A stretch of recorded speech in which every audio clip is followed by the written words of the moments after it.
In Spain, people don't just send money anymore. They Bizum it. It's fascinating, right? What started out as just another app has become a verb, a part of everyday life and a financial revolution that has totally rewired how an entire country deals with cash. But here's the kicker, the part that makes this story so interesting. Bizum wasn't cooked up in some cool startup hub. Nope, it was created by the old guard, the big, traditional banks.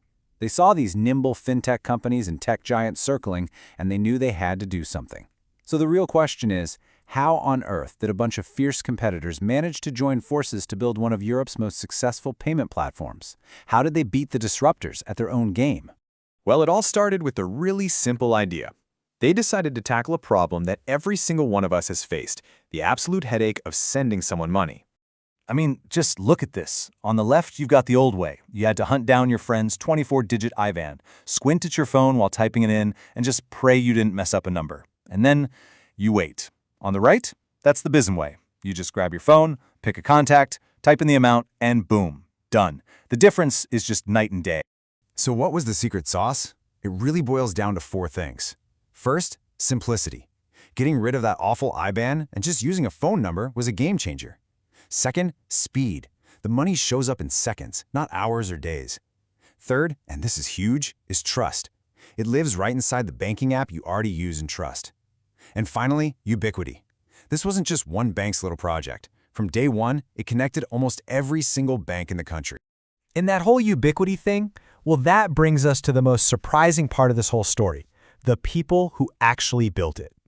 Look, this didn't just happen overnight. The groundwork was actually laid way back in 2015 when all these banks started talking.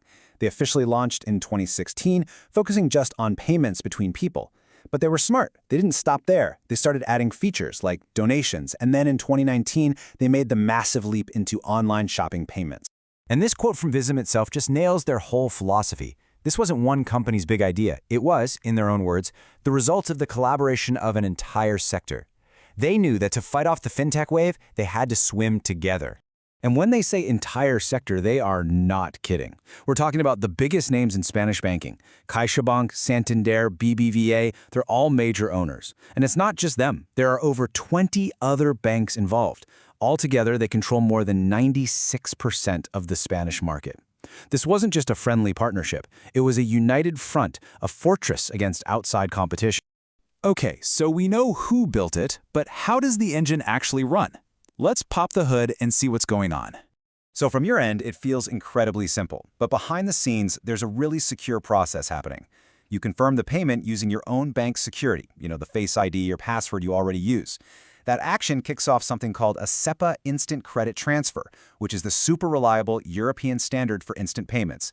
And within seconds, the money is cleared through the national system and lands right in your friend's bank account. No wallet, no middleman, just bank to bank. The techie term for this is an account-to-account overlay. But don't let the jargon fool you. All it really means is that Bizum is a super smart, user-friendly layer they built right on top of the powerful, secure banking systems that were already there. They didn't have to reinvent the wheel, they just built a much, much better way to steer it. So you might be wondering, who pays for all this? Well, the beauty is, as a consumer, you don't. It's free. The banks are the ones who pay fees to be part of it, because they see it as an absolutely essential tool to keep their customers happy. And now, online stores are paying fees to let their customers check out with one click, tapping into millions of Bizum users.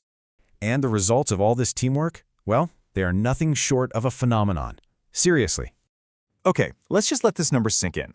By the middle of 2025, they're on track to have over 30 million active users.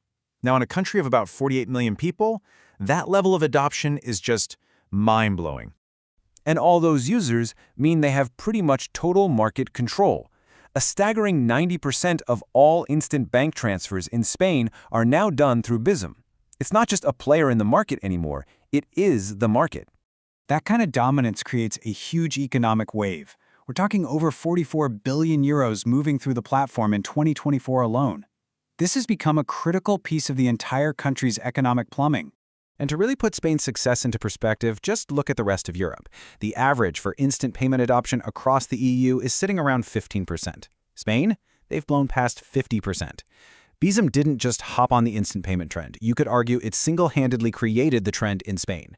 So, After you've completely conquered your home country, what's the next move? What do you do for an encore? Well, their roadmap is seriously ambitious. First, they're looking to cross borders, trying to link up with similar systems in Italy and Portugal. Next, they're jumping from the online world into the real world, planning to roll out tap-to-pay for physical stores. And then they're thinking even bigger, beyond payments, exploring how Bizum could become your secure digital ID for logging into websites. And all of this leaves us with one final, massive question. Bizum's incredible success story was built on a foundation of national cooperation that we've almost never seen before.